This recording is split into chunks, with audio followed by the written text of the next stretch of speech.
Good morning, everybody. Wolfang here. Today is Sunday, December the 8th, and it's nice and sunny here in Cincinnati, Ohio, if you can't tell.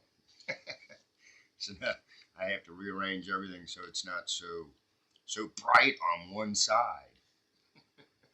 Let's sit back, move this way.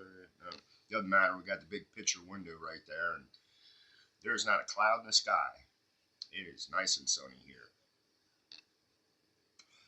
I hope everybody's having a good Sunday morning so far. It is almost 11 o'clock a.m. here.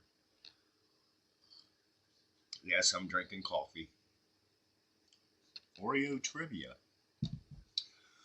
So, I hope everybody's weekend has been going good. It's been a good weekend here so far. The story that I'm about to share, it's about a 7-minute read, but bear with me. This is a really interesting story. This story happened back on April the 6th, 1967. I think that's what it said. I did read some of it, but like I said, this is an interesting story. So let's get to it. It says how a Navy sailor fell off his ship, played dumb, and became a Vietnam POW hero. The front page newspaper photographer was striking on the morning of April the 6th, 1967. A dramatic image showing the USS Canterbury firing at communist targets from the warship's position in the Gulf of Tonkin. Little did those readers know, his shipmates certainly didn't, that one of the Canterbury's most junior sailors was struggling through those very same waters that day. South Dakotan Douglas Brent Hedgedahl, who'd never seen the ocean before joining the Navy in the midst of the Vietnam War, had somehow fallen from the ship. Just 20 years old, he survived hours in the freezing Gulf before North Vietnamese fishermen plucked him to safety. Then he was turned over to the Viet Cong. And so began his incredible journey as the youngest and lowest ranking POW at the infamous Hanoi Hilton, where Hedgedahl pretended to be stupid to his captors as he secretly collected information displaying an ingenious aptitude for memorization, observation, and subterfuge. Hedgedahl memorized the names of 254 POWs, helping to reclassify 63 service members from MIA to POW, not only bringing solace to dozens of wives and families, but also providing the military with key intelligence, such as the exact address of the feared prison itself. Gives me goosebumps. No one knows what they're going to do under circumstances like that, and Doug, who was from a tiny town in eastern South Dakota, barely got through high school, but he was a smart guy, and he figured it out, says Mark Leipson, whose new book, the first biography of Hedgedahl, the unlikely war hero. He somehow figured out the way to survive and did it against all odds and succeeded against anybody's wildest expectations. Leipzig, 79, and also a Vietnam veteran, tells The Independent. Memorizing names changed lives. 63 names were changed from missing in action, which usually means you didn't survive, to prisoner of war, which means you did survive, he says, adding that Hedgedahl was an enlisted man amongst fellow prisoners who were Naval Academy graduates, guys who are pilots of giant jet planes that flew off the decks of aircraft carriers and were air aces in the sky. And this 20-year-old kid who was in the deck crew does this amazingly, he says. I think it was one of the most heroic acts not in combat during the Vietnam War. And I think that's something that people should know. Funnily enough, while Hedgedall's heroism originated in a brutal prison, ironically nicknamed for a famous hotel chain, his early life played out in a different place, also locally nicknamed Hilton. Hedgedall and his two brothers grew up living in and working in the hotel his parents purchased in downtown Clark, South Dakota, which the locals nicknamed Hedgedall Hilton, an ironic nod to the fact that it was far from fancy, Lepson writes. Both his parents were Lutherans hailing from Norwegian immigrant families, and Hedgedall enjoyed something of an all-American Midwestern childhood, swimming in the local pool and Boy Scouts when he wasn't working on farms or at the family business.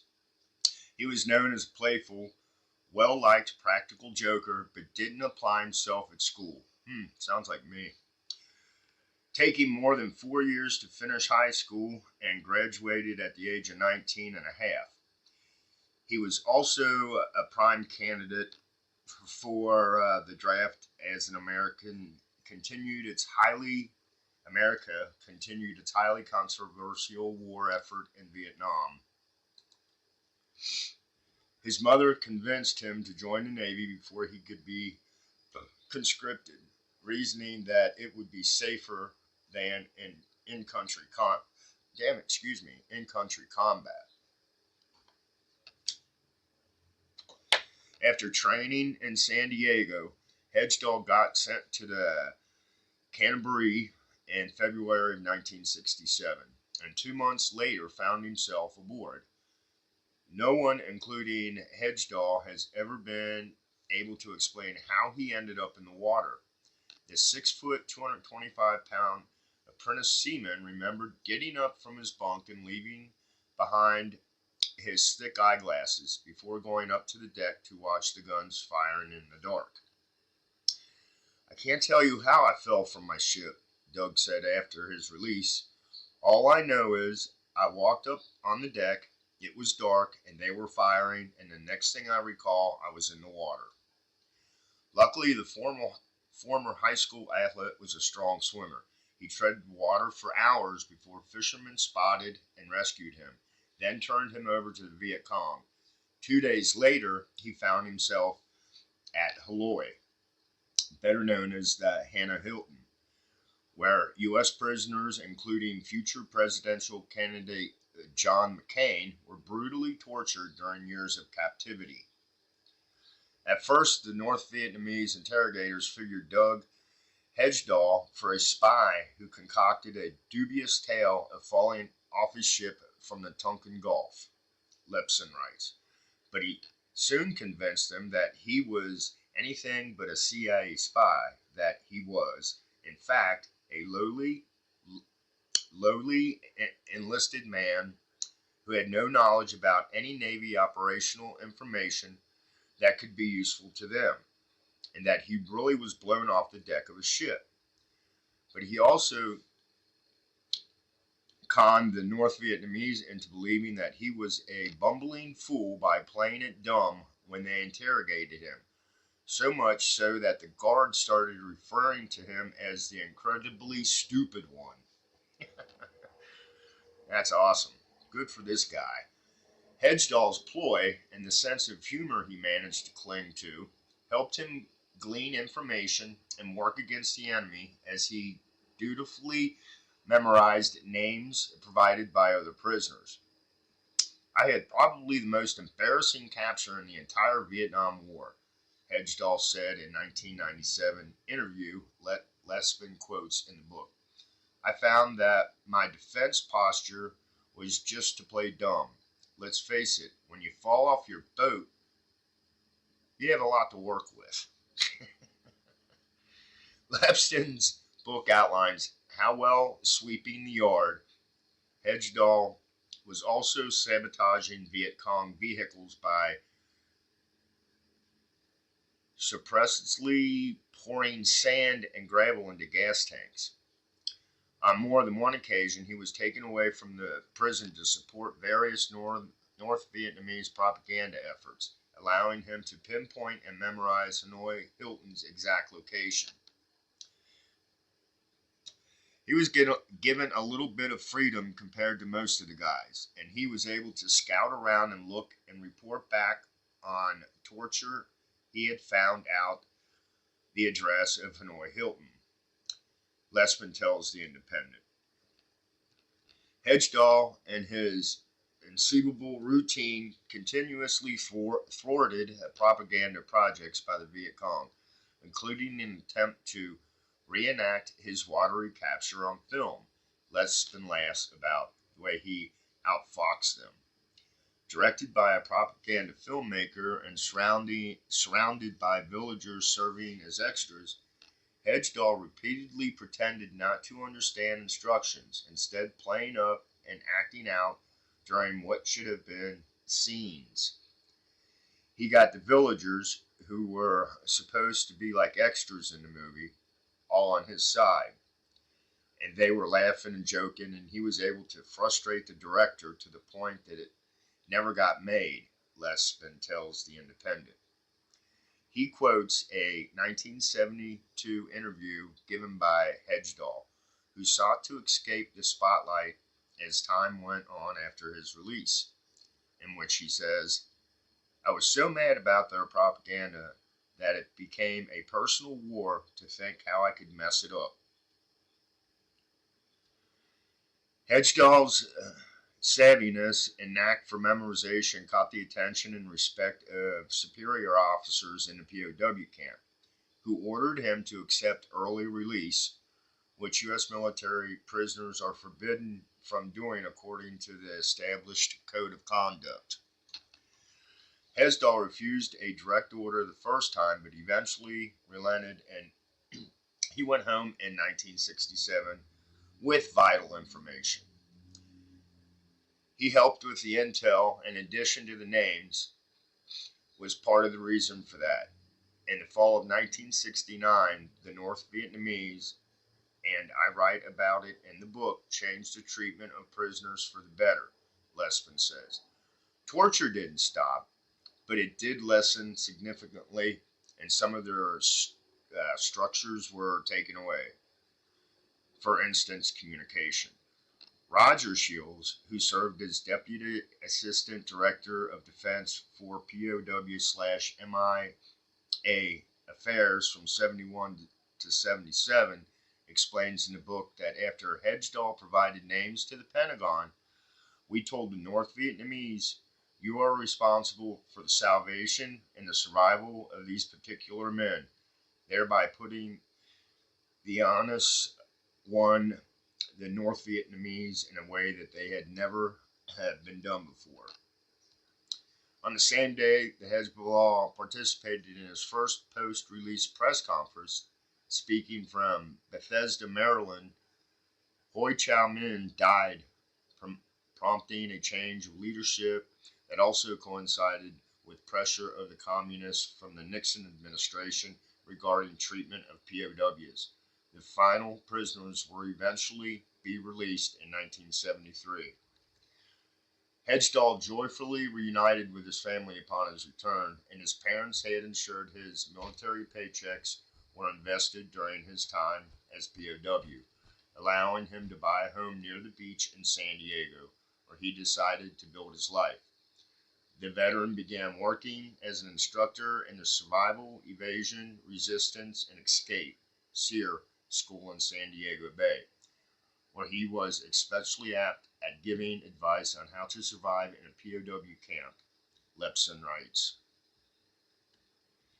Among his students was William J. Daughtry, a CIA officer who was held captive with 51 others at the U.S. Embassy in Tehran during the Iranian hostage crisis in '79. I will never, ever forget Doug Hedgedahl, Daughtry wrote in a 2001 book about his ordeal. I could recall Hedgedahl's lectures with almost crystalline clarity, he continued. His comments, advice, examples, and stories, more than anything else, saw me through severe interrogations and helped me keep my sanity, dignity, and secrets intact. Thanks to Doug and my service in the Marine Corps, I was well prepared for the Iranians.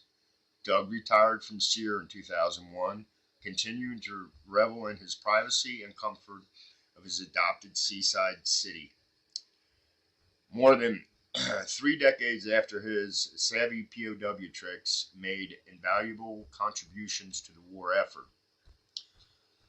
On a micro point of view, that is also really significant. Besides this individual story of courage, not under fire, courage in these horrible conditions where he could have been tortured to within an inch of his life or worse, Levson tells The Independent. He wasn't, but it was a gutsy thing to do. So there you go.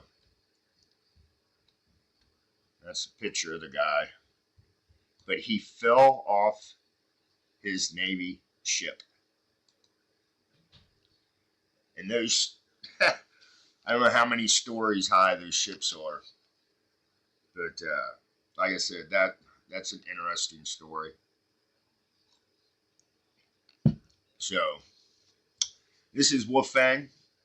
I hope you enjoyed the story. I hope you stuck around. I know I stumbled through some words, but hey, that's what makes it fun.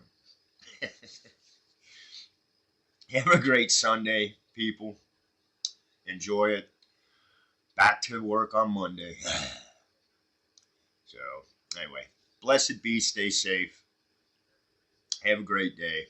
I'll bullshit with y'all later.